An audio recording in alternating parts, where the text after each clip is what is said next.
Saatnya kita ikuti Market Corner bersama Tommy Arno, praktisi bisnis online. 98.5 FM Radio The Mini Station. Selamat siang. Apa kabar Abmenia? Assalamualaikum warahmatullahi wabarakatuh. Seperti biasa di awal pekan jam 10:15 kita ketemu di sebuah program di mana kita akan belajar bersama-sama untuk menjadi manusia yang paham betul tentang dunia digital, di mana kita bisa mengoptimalkan menjadi sebuah masa yang bisa mendaur beberapa rupiah atau pundi-pundi rupiah untuk menjadi salah satu menjemput rezeki kita lewat dunia marketing, internet marketing. Baik, kita langsung saja menyapa Mas Tom yang setia di Market Corner setiap Senin pagi. Assalamualaikum warahmatullahi wabarakatuh. Selamat siang Mas Tommy, apa kabar? Waalaikumsalam warahmatullahi wabarakatuh. Kabarnya sehat dan baik-baik, Mbak. Oke, baik. Ini burung, kemudian apa lagi? Ayam. Ayam juga ya. Wah, banyak sekali ya. Baik, Mas Tommy, hari ini kita akan mengangkat satu tema yang berjudul Strategi Digital Marketing Zaman Now. Karena memang setiap detik sekarang ya, semuanya bisa berubah. Kita sih pengennya ada tamu-tamu yang bisa dihadirkan, atau teman-teman UMKM yang pengen untuk sharing ya. Karena katanya kalau kita berbagi itu akan menambah sesuatu dalam diri kita. Salah satunya adalah berbagi pengalaman, berbagi ilmu, kemudian juga mungkin ada ya ruang yang mau ditawarkan, cari kayak semacam mitra, silahkan saja ya. Anda bisa langsung bergabung lewat Instagram @radio SNG, atau juga bisa Anda melalui WhatsApp kami di 0878333400. Dan siaran ini selain Anda bisa dengarkan lewat radio, Anda bisa mendengarkan lewat live streaming kami di @radio.id dan juga lewat Instagram live @radio SNG. Baik, Mas Tom, ini bicara soal strategi digital marketing zaman now. Apa ada sesuatu yang baru mengikuti perkembangan zaman, Mas? Ya, secara keseluruhan sih belum ada yang baru-baru banget sih, Mbak. Tapi memang kita dituntut untuk terus belajar dan beradaptasi dan mampu membaca lingkungan juga. Jadi apa yang terjadi tiap saatnya tuh kita harus bisa membaca itu, punya kemampuan itu. Jadi supaya nanti kita terus mengikuti itu. Jadi ya teruslah belajar itu, udah nggak mau deh itu. Nggak bisa lagi kita idealis dan menutup mata di kejadian-kejadian di lingkungan sekitar kita. Ya. Jadi jangan berhenti merasa cukup gitu ya, Mas. Harus terus ya, belajar. Betul. Baik, ini ada tape ketan Ibu Iis. Ini dari mana, Mas Tom? Kurang tahu, nggak apal. Tape ketan sudah mulai ini juga menjadi sesuatu yang bagus ya. Artinya makanan yang konon dijual secara ini ya, biasanya kan pesanannya hanya rumahan saja ya, tapi ini sudah ada di sosial media. Nah, begini-begini nih ya Mas Tom, yang menjadikan kita harus terus belajar dan memanfaatkan era digital ini. Iya betul, jadi nama-nama akunnya tuh menunjukkan usaha kita atau jualan kita atau produk kita, jadi mudah diingat sama orang gitu kan. Betul. Iya, ini Mas Kopi, Mas Ponco juga sudah. Mas Ponco. Mas Kopi Ponco, ini mungkin juga sudah ada produk baru nih ya, yang dikemas lewat packaging kali aja ya. Masih ditunggu kirimannya sampai ke Semarang dari Samarinda. Ya, Mas, yang lebih krusial apa sih Mas sebetulnya, bagaimana kita bisa terus mengikuti perkembangan zaman lewat promo-promo yang akan kita lakukan dalam penjualan kita, Mas Tony? Sebetulnya sih fundamentalnya adalah kita harus tahu dulu kebutuhan orang saat ini apa nih gitu kan. di masa yang terutama di pandemi yang sudah jalan hampir 2 tahun ini, kebutuhan dasar dari manusia apa dulu nih? Nah, sekarang kan mulai berkembang gaya hidup sehat nih, Mbak. Ya kan, Ya. terus kelas-kelas yang saya amati nih ya, kelas-kelas yoga, kemudian kelas-kelas olahraga tuh mulai rame nih, ya walaupun via Zoom atau via daring, tapi peminatnya cukup banyak ya. Jadi akhirnya mungkin gaya hidup sehat ini akan apa namanya akan mulai jadi trending nih, mungkin ya di kemudian hari. Nah, kira-kira yang terkait dengan gaya hidup sehat itu apa saja sih? Kalau makanan apa nih? Coba kita list gitu kan. Ya. Kemudian kalau tools-tools atau peralatan yang menunjang apa, kemudian fashionnya apa. Jadi banyak hal sih yang terkait dengan gaya hidup sehat. Nah, itu kan Mhm. kalau misalnya kita bisa membaca itu, kemudian kita bisa menyediakan kebutuhan-kebutuhan yang terkait dengan gaya hidup sehat, tentunya itu akan jadi sebuah usaha baru yang mungkin bisa jadi ngehits ke depannya. Jadi ya Ya, membaca ya. situasi dan belajar lagi-lagi itu secara ininya aja. Itu baru gaya hidup sehat. Belum nanti yang Mhm. lainnya seperti itu. Oke, baik. Ini muncul ya beberapa menu makanan yang salad-salad. Nah, ini mungkin karena melihat ya gaya hidup. Ya, heeh. Nah, ini beberapa muncul sudah dan menjadikan sesuatu yang sangat prospektif juga. Baik, ini Banget, Mbak. Santi juga Banget, banget banget, ya. banget. Iya, heeh. Betul, betul, betul. Ya, dan padahal kalau bikin sendiri riweh ya, Mas. Harus Iya ngeraci, dong. intil-intil. Mending beli aja deh, lebih praktis.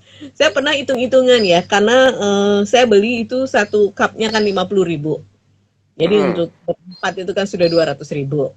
Nah, kemudian iya. saya menginisiasi mencoba untuk bikin sendiri, Mas. Ternyata mahal juga dan capek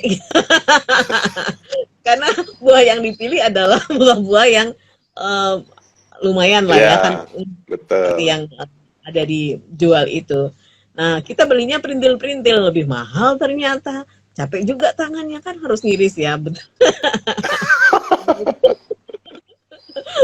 Dan itu maknya belum makan itu sudah habis ya. Jadi ini Iya. menjadikan oh iya ya pantas ya salad buah itu mahal karena ternyata memang begini, begitu ternyata ya. Mm-mm. Oke, baik. Saya kemarin dapat ini pengalaman pribadi, dapat ajakan atau di follow sama teman dari Jerman malah untuk senam Oke. pilates. Nah, ya, ya. Padahal dari Jerman loh. Terus dia menawarkan Kak eh, untuk menjaga kebugaran usia kakak sudah nggak muda lagi, kakak harus tetap menjaga kesehatan dengan cara ini. Aku akan siapa tahu sampai ke Indonesia dan lain sebagainya. Dulu dia teman di Jakarta, kemudian dia menikah dan tinggal di Jerman. Nah, itu senam juga. Jadi saya sudah dikirimin gitu ya gambar-gambarnya, apa videonya. Ya, nanti saya lakukan itu. Tapi dia terus dia coach setiap waktu ya. Sudah sampai di Ya, mana gerakannya dan lain sebagainya. Nah, ini salah satu yang sebetulnya bisa prospek ya. Makanya kemarin saya minta dihubungkan betul. dengan siapa Mbak Felis ya. Siapa tahu ini bisa ada Mm-mm. korelasinya. Jadi saya Ya, menjembatani untuk antara Jerman dan Jawa Barat begitu ya. Ternyata belum bisa ya. Ya, baik. Ini sudah ada yang bertanya dari Nindi. Selamat pagi, Aprilio dan juga Coach Tommy. Terus terang saya ini masih belum konsisten dalam melakukan bisnis online karena saya masih sambil bekerja. Walaupun saya tahu bahwa pekerjaan saya penghasilannya sudah tidak seperti dulu lagi karena pandemi. Yang ini saya tanyakan adalah susah juga ya Mas untuk fokus karena kita masih ada tanggung jawab yang lain. Solusinya gimana ya Pak Tommy? Terima kasih. Oke, Nindi, terima kasih Nindi. ya Bicara soal, sebetulnya uh, uh, kalau yang seperti itu sih komitmen waktu aja sih. Jadi mungkin ketika kita masih bekerja, kan jam kerja tuh biasanya jam 8 sampai jam 4 mungkin seperti itu kan. Nah, berarti kita ngerjain online-nya malam gitu. Jadi memang harus komitmen sih. Jadi kalau online ketika kita nanti sudah jalan sih tidak terlalu lama sebetulnya kan. Tidak terlalu lama ya, butuh 1-2 jam itu mungkin sudah cukup ya kalau misalnya kita hanya menghandle satu produk saja atau beberapa akun gitu. Itu udah cukup sekali sih. Nah, memang ya kalau yang masih bekerja harus itu tadi bagi waktu yang dibikin komitmennya di sana sehingga bisa konsisten. Jadi sebetulnya sekarang tuh nggak ada masalah mau dipostingnya pagi, mau dipostingnya malam seperti itu. Yang penting adalah kita ada eksis di sosial media atau media online yang kita gunakan, kan seperti itu aja sebetulnya. Sehingga pagi tetap bisa bekerja, fokus aja di pekerjaan yang sekarang, kemudian malamnya lah baru kita berubah menjadi pengusaha online kan gitu. Oke, ini tadi ya komitmen itu yang harus dilakukan dulu oleh kamu ya. Kalau memang saat ini masih tetap bekerja, tapi sudah mulai ancang-ancang untuk berbisnis atau bisnis online. Dan banyak ya yang melakukan itu karena memang situasi dan kondisi, satu mungkin kebutuhan, yang kedua adalah memang mengoptimalkan era digital ini dan punya peluang untuk produk-produk yang mungkin bukan produsen ya, tetapi memang punya kesempatan untuk bisa menjual produk. Betul, betul. Oke. Oh, masih ada pertanyaan dari Nindi. Mas, harus waktunya 1-2 jam per hari itu tidak pagi dan tidak sore malam pun bisa. Yang ingin saya tanyakan adalah kalau setiap hari itu apa yang saya lakukan ya Mas selain promo? Apakah saya bisa maintenance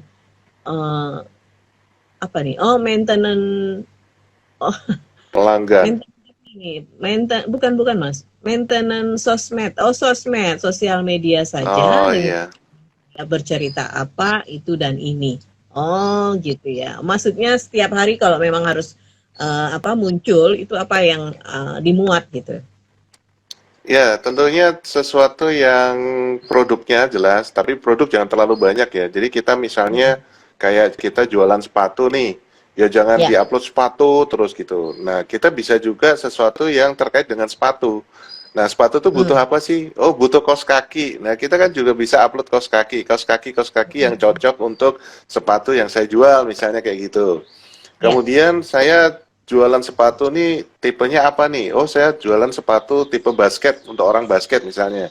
Ya kita kan bisa upload orang-orang atau pebasket internasional diulik ceritanya Michael Jordan misalnya gitu. Kemudian pebasket Indonesia itu kan jadi ulasan yang menjadi menarik sehingga akun kita itu tidak hanya jualan tetapi juga menghadirkan informasi-informasi yang menarik seputar apa yang mau kita jual. Padahal jualannya sepatu basket tapi bahasnya tentang dunia basket ya. Yang penting masih ada korelasinya kayak gitu aja sih. Sepatu lari ya kita bicara tentang pelari-pelari gitu. Jadi itu jadi menarik. Jadi tidak kehabisan bahan lah seperti itu. Iya. Sebetulnya ada banyak value yang mau kita sinkronkan dengan produk yang mau kita tawarkan ya Mas. Batik misalnya, Betul. ulas budaya soal batik dan macam-macam Ya, itu juga bisa juga menjadi salah satu materi Nindi. betul. Ini inspiratif Nindi. Jadi dalam waktu sehari itu harus memunculkan apa? Tidak melulu jualan, tapi mungkin bawahnya tetap ya salam sehat dari sepatu ini Oh iya, misalnya. iya. Itu jualnya tetap, tetapi ada value yang dimuat dulu sebelum itu. Jadi orang tidak. Jadi kalau sistemnya Mas Tom sampaikan beberapa kali tidak hard sell ya, walaupun itu kita pengennya langsung closing gitu ya. Iya. Oke. Baik, mudah-mudahan sukses ya, karena memang sudah ada komitmen, ini yang penting. Anda ingin memulai bisnis online walaupun masih bekerja, paruh waktu malam ataupun pagi sebelum Anda berangkat bisa Anda lakukan Bisa. dulu maintenance klien lewat bisnis online Anda. Nah, kita sapa dulu buat teman-teman yang sudah bergabung. Ada Agus_Kardianto Avan, kemudian Mas Ponco juga. Ini Mas Ponco, apa nih yang sedang dilakukan nih untuk detik-detik di akhir tahun 2021 ini? Mudah-mudahan sudah mulai melakukan usaha-usaha yang ada penetrasinya dengan kopi ya. Ada Tape Ketan Ibu Iis, selamat pagi Ibu. Kemudian ada MH Aryani juga selamat bergabung. Baik, Mas Tom, kenapa ya kita kadang-kadang nggak tahu perkembangan yang muncul di era digital ini? Apakah memang link kita kurang banyak atau apa yang membuat akses kita terhambat, Mas Tommy? Ya mungkin kitanya yang kurang rajin sih Mbak. Hmm. Karena kan sebetulnya informasi itu, wah ini membludak sekali sih di zaman sekarang ya. Sehingga kita pengen informasi apa saja ada semua. Bahkan misalnya saya pengen tahu umurnya Ari Wibowo gitu. Atau umurnya Ariel Tatum itu ada semua. Sehingga akhirnya memang kita yang harus rajin sih. Kita rajin ngulik lah, saya pengen apa ya yang terkait sama produk saya kayak gitu. Tentang batik misalnya, bedanya batik di Pantura sama di Pantai Selatan apa ya, itu kan ada itu. Sehingga akhirnya kita nanti akan mendapatkan sebuah ide postingan yang sangat banyak sekali sebetulnya. Nah, kitanya memang yang harus rajin. Nah, itu tadi komitmen di waktu untuk mendapatkan informasi-informasi tadi seperti itu. Jadi selain kita untuk bahan postingan ya untuk menambah wawasan kita sendiri kan, sehingga akhirnya ketika contoh jualan batik tuh kita bisa jelasin, kalau batik tuh begini loh, begini loh, begini loh, nah, kayak gitu sih. Ya kita emang ya harus yang rajin sih Mbak, nggak bisa menanti kita. Iya. Jadi Perubahan kita lagi sekarang cepat banget kan. Heeh, heeh. Benar. Setiap detik ya, setiap detik itu langsung berubah. Jadi kita masih Betul. kedep ini aja sudah langsung ya. Baik, ada Erni sekarang. Ini Erni sudah saya ringkas saja, pertanyaannya banyak banget. Saya sudah meringkasnya. Wow. Pertanyaan Erni ini ada di Semarang saja. Sebetulnya dia mau cerita tentang live untuk jualan, tetapi dia pengen mengoptimalkan di Facebook.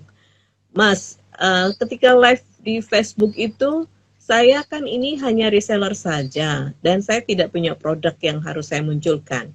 Kira-kira apa yang menarik untuk saya sampaikan kepada pelanggan sehingga pelanggan paham dengan produk saya, tetapi pelanggan tidak merasa saya menjual produk saya. Terima kasih, Ernie. Lewat Facebook. Ya, Facebook itu kan kumpulan orang yang suka bersosialisasi. Jadi ya sebetulnya polanya sama sih. Produk kita dulu dikasih tahu nih, saya ada loh usaha jualan produk A misalnya kayak gitu. Nah kemudian kita bisa sebelum kita kita buat postingan produk A ini dijabarkan seperti sepatu tadi.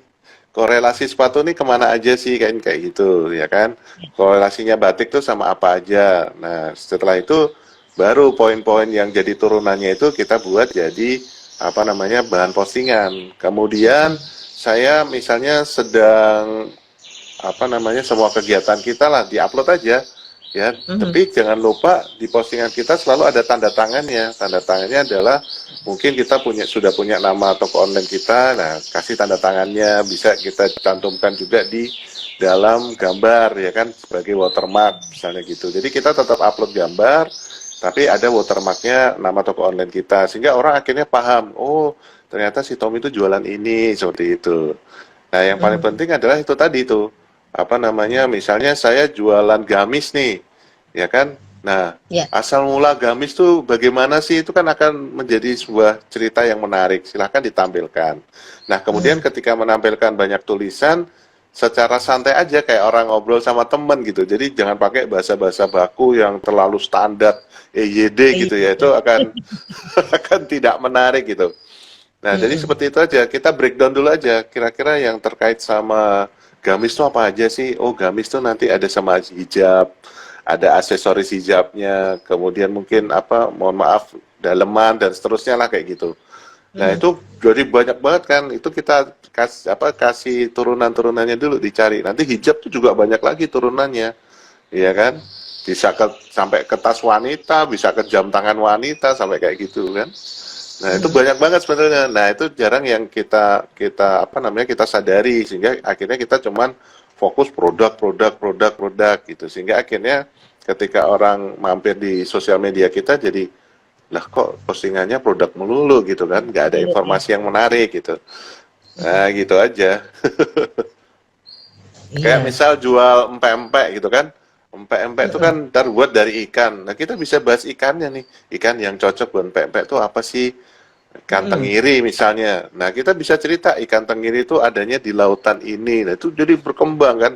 Akhirnya jadi sebuah wawasan. Padahal jualan pempek tapi bahasnya jadi, oh tenggiri itu yang bagus tuh ada di laut ini di Indonesia. Jadi Indonesia tuh kaya. Nah, itu jadi sebuah sesuatu yang menarik gitu caranya. Iya, jadi Below the line-nya bisa kemana-mana dulu ya Mas ya, karena memang Betul ya, sekali. atau lagu dulu nenek moyangku orang laut gitu. Tiba-tibanya empek-empek dari ikan tenggiri Iya, gitu. betul.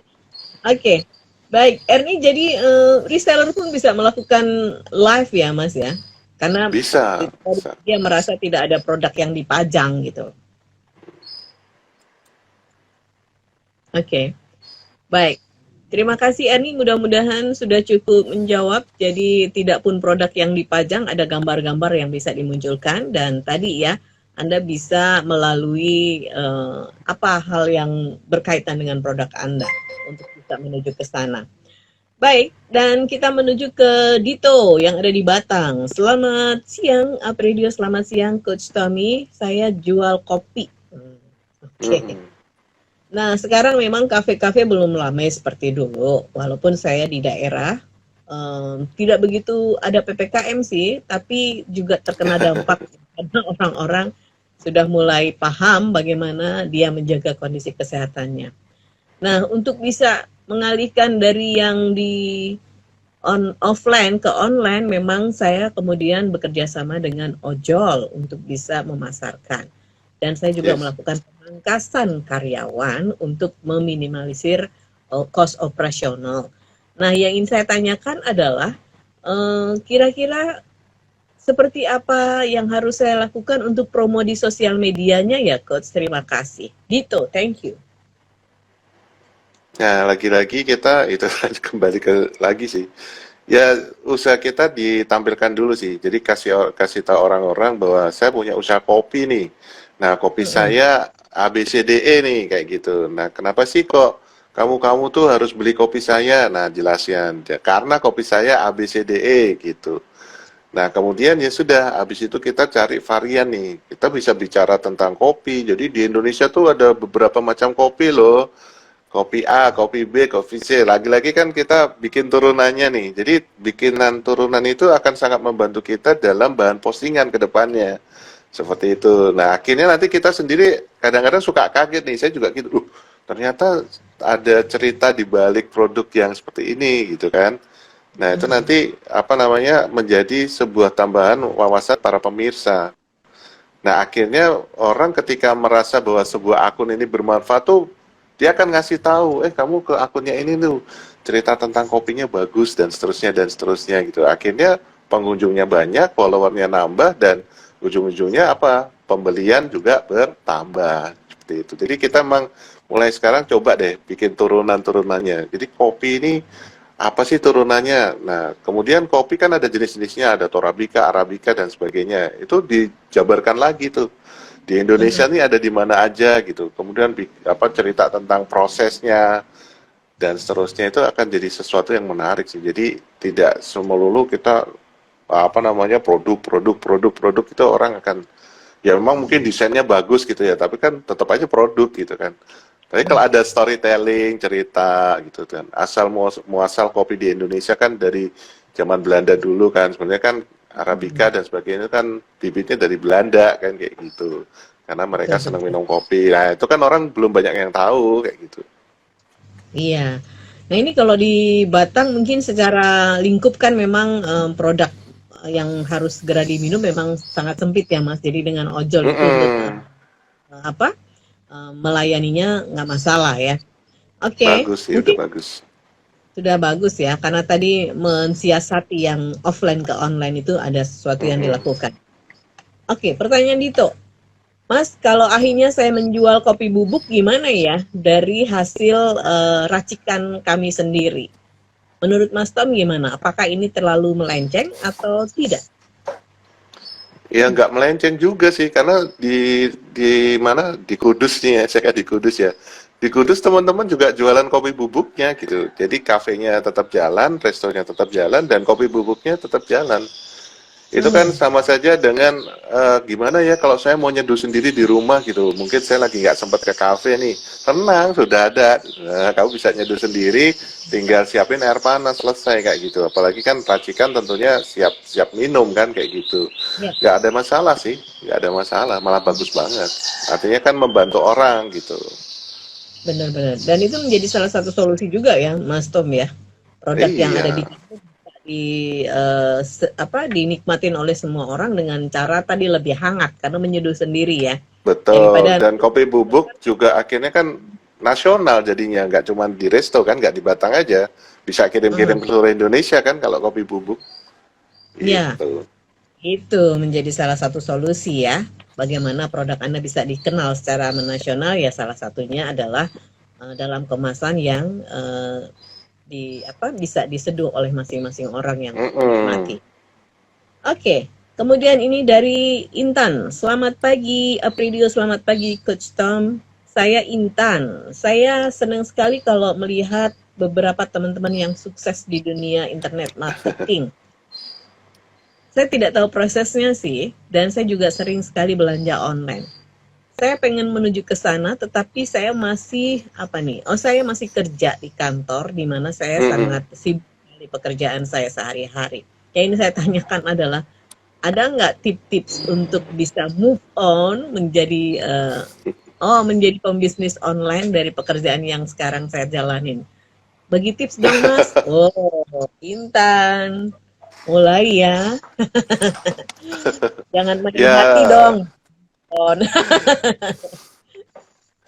yang Nggak apa-apa pertama pilih ya. sih, ya pilihan. Yang pertama tapi jangan jangan terburu-buru resign dulu ya. Heeh. Kalaupun nanti pengen resign, mas 1 tahun itu sudah tercover nih. Ya, jadi jangan sampai resign terus Oke. nggak bisa makan gitu. Karena bisnis online itu tidak instan gitu. Ya, tidak instan dan butuh butuh proses yang harus ditekuni banget gitu. Jadi ketika contohnya saya aja deh, dulu saya 15 tahun jadi karyawan itu kan pola pikir sudah pola pikir karyawan. Ketika justru ada kebebasan waktu tuh jadi apa ya? Jadi culture shock juga gitu kan. Saya yang biasanya Hmm. jam 8.15 atau jam 9 sampai jam 5 gitu kan. Tiba-tiba saya bebas mau ngapain aja tuh kadang-kadang suka bingung. Ya, habis ini aku ngapain ya? Habis ini aku ngapain ya? Nah, itu perlu dicermati juga. Jadi kalau misalnya mau resign ya tunggu dulu gitu, jangan buru-buru dulu. Mendingan sama seperti Mbak siapa tadi Nindi ya atau Mbak siapa tadi yang juga kerja gitu kan. Ya. Nah, kita bisa kecil-kecilan dulu nih ya kan. Tapi ya itu komitmen waktu, misalnya ngerjain online-nya pas malam hari seperti itu. Jadi dicoba dulu ketika akhirnya sudah bisa menghasilkan, bisa menghidupi kebutuhan sehari-hari. Nah, barulah mungkin bisa move on gitu. Tapi kalau belum ya jangan jangan mudah terpukau juga, jangan mudah memutuskan juga. Kayaknya bisnis online enak nih. Ya enak kalau udah jalan gitu. Kalau di Ya. awal-awal ya saya ngerasain juga dulu gitu kan. Pernah bangkrut juga. Jadi jatuh bangunnya tetap ada. Jadi Mhm. tetap apa namanya sambil mungkin menuju ke sana mungkin Mbak siapa tadi Intan. Mbak Intan Intan. bisa ikut kelas online dulu. Jadi cara-cara jualan online seperti apa supaya ada gambaran juga. Oh, berarti yang saya lakukan harus begini-begini. Kalau dirasa cocok ya lanjutkan, kalau memang enggak ya tetap porsi terbesar di pekerjaan utama saat ini gitu. Jadi jangan Iya. buru-buru resign ya teman-teman, itu nanti jadi bumerang tuh. Di kelas saya tidak pernah menyarankan untuk resign terus langsung berubah jadi pengusaha karena tidak semua orang itu punya mental pengusaha. Asli, jadi pengusaha itu capek. Beneran capek. Ini realistis ya Mas ya. Mm-mm. Kalau Mhm. karyawan kan sebetulnya ya selama kita berprestasi dalam bidang kita menjadi karyawan itu kan aman gitu kan. Ya kecuali kena badai perusahaannya, kena badai selama pandemi. Tapi kan selama perusahaan masih aman ya kita juga insya Allah aman gitu. Tetapi memang bolehlah kita tambah-tambah ilmu ya ikut-ikut kelas saja, ikut kelas yang menurut Mbak Intan tuh terjangkau harganya supaya kita tambah wawasan dulu. Oh, jualan online tuh kayak gini. Nah, itu perlu dulu tuh yang seperti itu. Jadi jangan langsung berubah. Itu nanti kaget gitu. Iya. Karena yang dilihat mereka-mereka sukses juga ada prosesnya tadi ya, Mas Tom ya. Iya. Nggak, kita kan nggak pernah tahu dia tiap malam nangis gitu. Begitu tanggalnya harus ada tagihan ini dan itu juga kita nggak ngerti ya. Iya. Ya itu saya alami lah dulu ya. Ini bagian dari curhat Mbak Intan, jadi jangan buru-buru ya. Jangan buru-buru. Pertimbangan. Kalau saya emang terkena pengurangan karyawan, jadi ya mau nggak mau gitu. Iya, jangan mudah ini ya tergiur oleh hal-hal yang kita tidak tahu sendiri bagaimana prosesnya. Sayang banget Mm-mm. ya kalau misalnya sekarang Mbak Intan sudah bekerja dengan baik, biasalah kalau di kantor mungkin ada gap-gap, ada Ya gesekan-gesekan itu kan biasalah. ya. Nah ini kalau di kantor mah ada yang nanggung ya, manajemen masih ya. Tapi kalau Mm-mm. pengusaha ada gesekan-gesekan tanggung jawab sendiri itu. Tanggung jawab sendiri, bener. Makanya belajar dulu Mbak Intan. Jadi ya ikut kelas-kelas online dulu lah. Kan ada yang gratisan juga supaya ada gambaran. Oh saya harus Ya, ngapain sih nanti kalau kalau harus akhirnya berkecimpung di situ gitu. ya betul betul. Jadi nggak ada ya Mas, yang namanya modal nekat itu nggak ada ya. Semuanya memang harus dipertimbangkan, dikalkulasikan, disiapkan gitu ya. Idealnya sih gitu. Yang modal nekat ada juga sih Mbak dan banyak yang nyungsep juga. Nah, tapi kan nyungsepnya mereka tuh tidak diceritakan gitu kan. Ya ada Oke. yang modal nekat sukses juga ada gitu. Tapi itu Hmm. porsinya menurut saya lebih sedikit dibandingkan yang banyak nyungsep tadi. Yang nyungsep lebih banyak dibandingkan yang sukses gitu. Karena ketika kita tidak punya mental yang cukup kuat gitu kan, ya apa namanya itu membuat kita akan terpuruk gitu. Terus kalau mungkin masih sendirian mungkin masih bisa ini ya, masih bisa kembali bangkit. Kalau sudah berkeluarga gitu, kemudian Hmm. misalnya dia menjadi tulang punggung keluarga itu akan mendapatkan beban yang cukup berat juga. Nah itu harus kuat tuh. Wah, apa kondisi-kondisi seperti itu gitu. Hmm. Yang punya tuntutan banyak ini harus betul-betul safe ya, atau jadi orang yang one track begitu ya Mas ya. Iya dong. Tadi yang modal nekat mungkin ada, makanya muncul Ada. kata bejo ya. Kalau nggak ada ya nggak ada kata bejo gitu ya Mas ya. Makanya ada muncul bejo itu ya tadi itu yang modal nekat sukses itu ya. Betul, betul. Oke, oke, baik. Ini ada pertanyaan lagi dari Nindi nih. Nindi bertanya, Coach Tam, ada tips-tipsnya nggak atau bagaimana cara bersinergi dengan ekspedisi untuk bisa melancarkan pengiriman dan mungkin ada harga yang lebih pas buat kami pengusaha yang baru. Ya kalau untuk ekspedisi memang ada apa namanya kebijakan internal sih. Jadi kalau Mm-mm. misalnya kita komit pakai jasanya ekspedisi tertentu, biasanya akan dikasih diskon 10 sampai 15%, tapi itu kebijakannya masing-masing, tidak semua ekspedisi sama. Ya. Sehingga memang harus harus ini dulu, kita harus buktikan ke mereka bahwa kita emang selalu pakai jasanya dia dulu nih dan Mm-mm. pengirimannya cukup sering gitu. Sehingga akhirnya mereka mau membuka diri. Jadi kalau biasanya, oh kamu aja nggak pernah pakai jasa aku kok, kamu minta diskon gitu kan. Nah itu jadi tetap ada win-win solutionnya. Ya jadi saya dulu di salah satu ekspedisi di sini tuh saya dapat 10% tuh lumayan. Karena itu 10%-nya ini bisa saya mainkan untuk pelanggan gitu kan. Ketika pelanggan ini belinya banyak, oh saya kasih diskon 10%. Jadi diskonnya itu nggak buat saya tapi saya kasihkan ke pelanggan atau diskon 5% gitu. Ya pokoknya 10% jatah saya tuh tak mainkan buat pelanggan sehingga akhirnya pelanggan tuh banyak beli ke saya seperti itu. Jadi itu kebijakan dari masing-masing internal si ekspedisi. Cuman ya kita harus pakai jasanya dulu. Kita buktikan dulu bahwa kita memang sering menggunakan jasanya dia. Gitu aja sih. Mhm. Mereka Harus terbuka survei. sekali kok. Mereka senang banget kalau kita ini. Iya, boleh mungkin Nindi survei ya dari sekian Mm-mm. ekspedisi mana yang memang satu pelayanannya memang membutuhkan cepat gitu ya. Betul, Dan betul. kemudian tadi apa referensinya dia kan bisa juga dikantongin ya. Terus tadi yang namanya bisnis ya win-win solution antara Nindi dengan ekspedisi tadi. Mm-mm. Oke, baik. Terima kasih. Ini sudah banyak yang hadir, tetapi siapa yang mau kita hubungin ya? Waktunya sudah mepet banget. Ada Ridwan, selamat bergabung. Kemudian juga ada Elianta 3, Melvinam Elianta 3. Kemudian ada Woodies Kayu Craft. Ini Woodies Kayu Craft betul ya.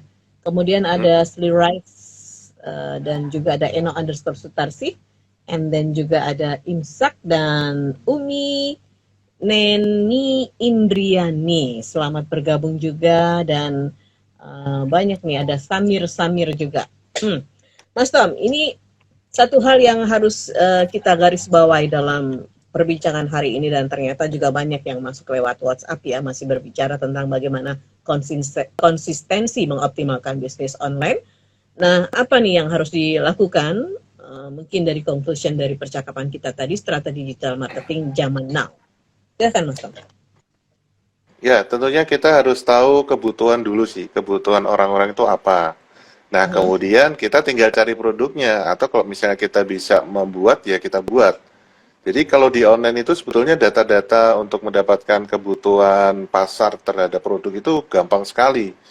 Karena dengan menggunakan Google, orang Indonesia kan banyak menggunakan Google, itu kita bisa lihat nih kebutuhan pasar terhadap produk kita gitu kan. Jadi kebutuhan terhadap gamis apa, kebutuhan terhadap hijab apa, kebutuhan terhadap ayam bakar, kebutuhan terhadap keripik singkong dan lain sebagainya itu ada semua gitu. Dan itu semua direkam oleh Google dalam hal ini. Nah, memang harus kita pelajari secara khusus supaya apa? Supaya akhirnya nanti kita bisa memenuhi kebutuhan. Ini kalau kita bicaranya online ya. Nah, ketika kita sudah tahu kebutuhannya dan kemudian kebutuhan tersebut sudah kita penuhi, tentunya orang akan mudah mendapatkan kita juga gitu kan, mudah beli di tempat kita karena oh iya ya ini sudah disiapkan nih, saya butuh A, disiapkan A gitu kan. Tentunya itu akan jauh lebih mudah closingnya dibandingkan kita masih idealis nih. Ya, kita masih idealis, saya produksinya merah, ya kamu harus beli merah saya gitu. Padahal orang mungkin butuhnya tidak merah, tapi merah muda. Ya. Kan itu, walaupun sama-sama merah, tapi beda tipis saja, orang udah nggak mau beli kan, kayak gitu. Sehingga yang pertama memang kita harus tahu kebutuhan pasarnya dulu. Sama tren ke depan kira-kira apa ya. Nah, ini perlu juga kemampuan untuk membaca situasi seperti saat ini. Nah, karena orang yang diberitakan selalu sakit, mati, mohon maaf gitu kan. Nah, akhirnya muncul nih, ada pola hidup sehat. Nah, pola hidup sehat itu harus gimana sih? Kan ketika penyintas COVID itu kadang-kadang masih ada long COVID-nya ya, masih merasa sesak padahal udah negatif. Nah, itu kan banyak saran tuh. Kamu tetap harus melakukan ini, olah napas dan sebagainya. Nah, ternyata kelas-kelas tersebut, kelas-kelas kesehatan itu muncul. Salah satunya yoga, kemudian ada beberapa kelas body kalibrasi dari UGM tuh keren banget juga. Kemudian ada kelas-kelas olah napas, terus kelas yang menghadirkan makanan-makanan sehat. Itu mulai diminati saat ini. Nah, ini kan kebutuhan, ada sebuah kebutuhan yang muncul. Nah, kemudian ke WFH nih. Terus aku harus gimana? Nah, akhirnya kan kita harus jemput bola kan. Oh, ini bisa antar kok, ini bisa lewat daring kok. Nah, itu Mbak. Kita harus punya kemampuan itu, mengetahui kebutuhan pasar dan akhirnya menyiapkannya. Oke, baik. Jadi kita sudah ini ya, bisa membaca juga pasar ke depan seperti apa. Ini kalau sudah terlatih terus, sudah memahami kebutuhan dari konsumen atau kebutuhan dari masyarakat. Baik, Mas Tom, thank you banget untuk invite hari ini. Sudah bermanfaat walaupun hanya sesaat ya, tetapi rutin kita lakukan. Mudah-mudahan teman-teman bisa mengambil banyak yang kita sampaikan, dan kalau mau untuk sharing silahkan Anda bisa munculkan beberapa pertanyaan, dan juga bisnis Anda bisa dimunculkan juga di Instagram Live Up Radio Semarang. Baik, Mas Tom, thank you. Salam sehat selalu ya, dan kita ketemu lagi minggu depan. Thank you. Assalamualaikum. Waalaikumsalam warahmatullahi wabarakatuh. Disiarkan langsung dari Menara Universitas PGRI. Up Radio. Jalan Sidodadi Timur, nomor 24 Semarang. Inilah 98.5 FM. Up Radio, the Mini Station.